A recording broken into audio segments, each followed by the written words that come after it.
सदर प्यूटन की रिहाइशगाह पर यूक्रेनी ड्रोन हमला नाकाम। रूस ने 91 ड्रोन तबाह करने का दावा कर दिया। रूसी वज़ीर ख़ारजा के मुताबिक हमला 29 दिसंबर की रात किया गया। यूक्रेन ने सदर प्यूटन की रिहाइशगाह पर हमले की तरदीद कर दी। वज़ीर आज़म शहबाज शरीफ ने वाक़े की मज़म्मत करते हुए रूसी यकजहती का इजहार किया।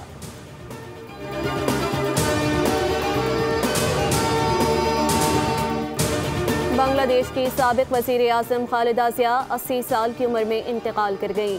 साबिक वज़ीर आज़म खालिदा ज़िया कई रोज से वेंटिलेटर पर थीं। वो वज़ीर आज़म बनने वाली पहली बांग्लादेशी खातून थीं। खालिदा ज़िया 1991 से 1996 तक बांग्लादेश की वज़ीर आज़म रहीं।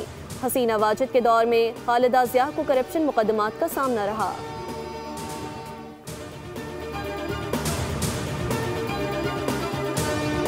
और अक़वाम मुत्तहिदा की सलामती काउंसिल में इजरायली फैसले पर बहस।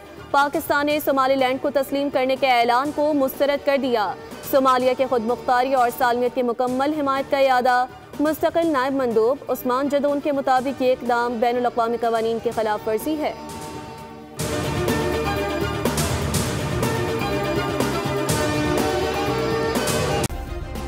सब्सक्राइब करें और बेल दबाएं ताकि कोई खबर रह न जाए।